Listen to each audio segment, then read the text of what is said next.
السلام عليكم ورحمة الله وبركاته وبكل الأولياء الذين يترقبون معنا لحظة الحسم لباك 2026. إذا كنتم تعيشون حالة من القلق فدعوني أطلب منكم أن تنفسوا السعداء قليلا. اليوم لن نتحدث بلغة الأرقام الجافة، بل جئتكم بتقرير خاص وقراءة معمقة من داخل الغرفة المغلقة لمراكز التصحيح. الأساتذة بدأوا العمل، والتقارير الأولية تحمل في طياتها مفاجآت غير متوقعة. إذا كنتم تفضلون المفاجأة يوم النتائج دون حرقا للأحداث، فالخيار لكم في تخطي الفيديو. أما عشاق التفاصيل فإليكم الحقيقة الكاملة. دعونا نبدأ بالبعبع، يعني الذي أرق الكثيرين. مادة الرياضيات، المؤشرات الحالية تؤكد وجود انتفاضة علامات، حيث سجلت العلامة كاملة 20 من 20 في العديد من الأوراق. والسر وراء ذلك ليس سهولة الاختبار، بل احتراف المصححين بأن الموضوع كان طويلا، مما جعل لجان التصحيح تعتمد مرونة استثنائية وتسهيلات واضحة في توزيع الجزئيات لتعويض الطلبة.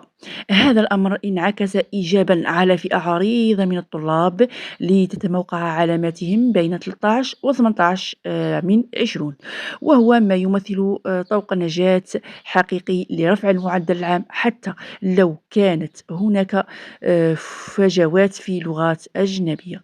أما في مادة العلوم التجريبية فالأجواء لا تقل إيجابية.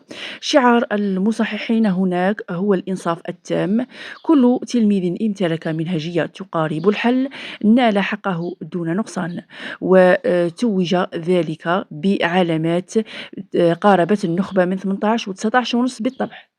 توجد علامات دون المعدل، لكنها اقتصرت حصرا على الأوراق التي آثر أصحابها تركها بيضاء دون أي محاولات يبنى عليها. وبالانتقال إلى الشعاب الأدبية، فإن القراءات الأولية تشير إلى تقدم ملحوظ في نسب النجاح مقارنة بالمسارات العلمية، حيث تخطت كتلة ضخمة من الأوراق عتبة المعدل بأريحية. لكن ما يهمنا جميعا في هذه المرحلة ليست فقط نسب النجاح، بل آلية حماية مجهودكم. وزارة التربية وضعت خطة صارمة للشفافية والنزاهة من خلال مضاعفة أعداد الأساتذة لتسريع العملية دون الإخلال بالدقة.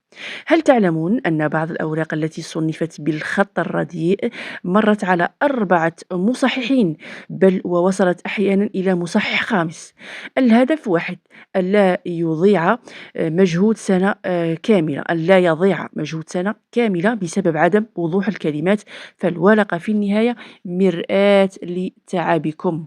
والسؤال الذي يشغل بال الجميع الآن: متى نرى النتائج؟ إذا قسنا الأمور على ما حدث في شهادة التعليم المتوسط البيام من سرعة ومفاجأة في التوقيت، فإن نتائج البكالوريا ستسير على نفس النهج. ستكون بين أيديكم في موعد أقرب بكثير مما تتخيلون. وهنا تنتهي مهمة الورقة والقلم لتبدأ مهمتكم الحقيقية. نصيحتي لكم من الآن: لا تسجنوا أنفسكم في فخ التفكير بالنقاط. ركزوا طاقتكم على التخطيط للمستقبل والخيارات يعني الجامعية. تذكروا أن المعدل الذي ستحصلون عليه هو بوابتكم لعالم جديد، وسواء كنتم ممن سيفرحون بمعدل لم يتوقعوه أو ممن يطمحون للنخبة، فكل مسار يحمل شغفا خاصا ينتظركم. ما دامت الأوراق تحت مجهر التصحيح، فإن السلاح الوحيد الفعال الآن هو الدعاء. ثقوا بالله وتفاءلوا بالخير، ورددوا دائما: اللهم أرني عجائب قدرتك في تحقيق ما أتمنى.